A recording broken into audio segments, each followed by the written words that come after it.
If you're installing a modern video doorbell, an older 16-volt transformer may not be enough to keep all those devices happy, especially if you have something even older than that with even lower voltage. So today we're going to upgrade to a more powerful 24-volt transformer and a compatible 24-volt modern chime to give today's doorbells like Ring, Nest, Reolink, Tapo, Eufy, Arlo, among others, the power that they actually need. I'm going to be replacing my 16-volt transformer with this newer 24-volt transformer. And a quick disclaimer, I am not a licensed electrician and this video is for educational purposes only. So if you're not comfortable with wiring, call a pro. Alright, now let's shut off the breaker and get started.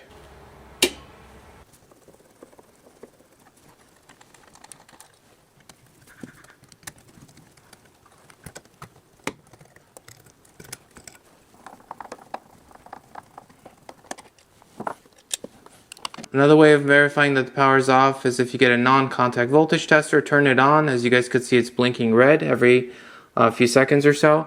And if you touch any of the wires, it basically will start blinking like crazy and start making noises if it detects power. I can also just put it in there and basically check the other wiring in there as well. As you guys could see, it's completely off. There's no power detected.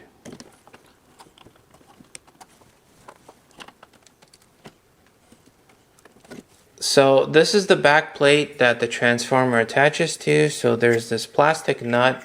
You essentially remove this and then you slide this in. So I put this nut back through the wires and essentially get this aligned and tighten it.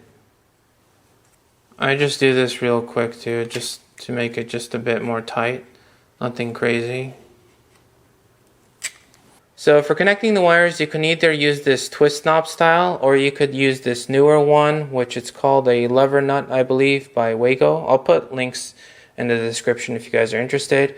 And you just slide it in and then just close this and it's good to go. So I'm actually going to use these because I prefer them over the older style ones. Alright, now it's time to make the connection. So first I'll put these lever nuts on each of the wires. So in my case, and typically in America, black is the hot wire or the power wire, white is typically neutral, and ground is either green or sleeveless. Like in my case right now, it's just copper, so it's the sleeveless one. So when you're putting it in, if you're using these lever nuts, you have to make sure there's no exposed wires or anything like that. So you could see that none of this stuff is actually exposed, which is how we want it. Okay, so now I'm going to put these in, and again, black is hot, green is ground, and white is neutral. So again, at least in the US. And if you need to ask someone to make sure, it's always a good idea to ask. Better to be safe than sorry. Or just call a professional. So we're going to put it in, and then green goes with ground. So I just got to make sure everything's snapped in. There's no exposed wires, no exposed wires. Copper is okay if it's just, well, not copper.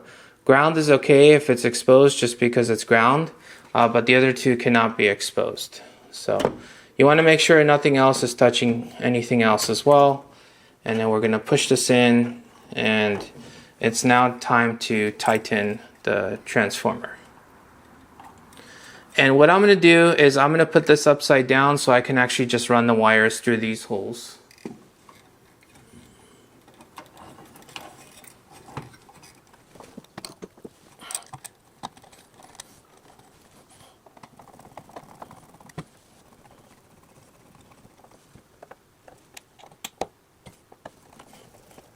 Okay, so I wired this upside down on purpose so I can actually just run these wires through. So the only important thing with these wires is that they don't touch each other, so that they just one touches one and the other touches the other. It doesn't actually matter if the red goes to the top or bottom or white goes to the top or bottom. So you could pick, it doesn't actually matter.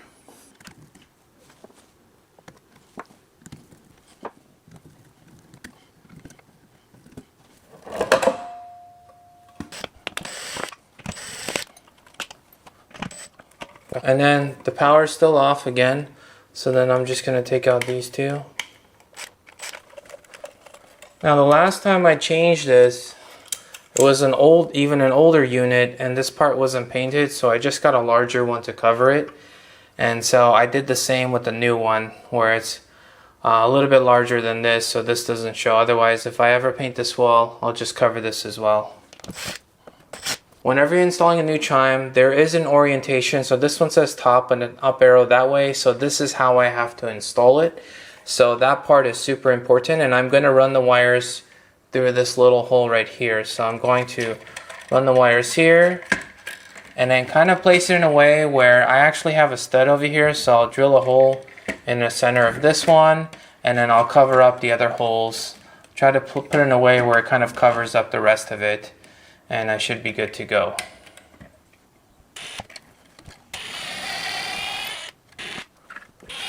Okay, I'm gonna put a super dry drywall anchor in here.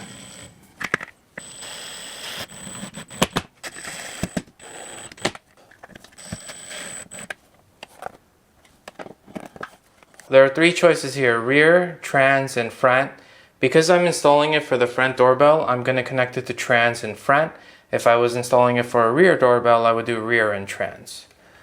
So, and again, it doesn't matter which wire goes to which, as long as one of them goes to front and the other one goes to trans. That part does matter. But the which one goes to front and which one goes to trans, that doesn't matter. So just give it a nice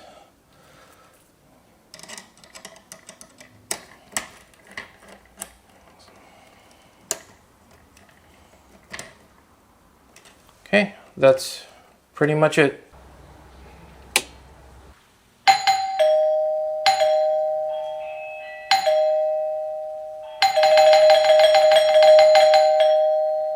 I'm going to put the cover and just push it in, and that's it. And if you want to remove the cover, the easiest way is if you squeeze the sides and just pull it out. That's literally the easiest way, and then just snap it back in. Again, just push from the sides, it comes out very easily, actually.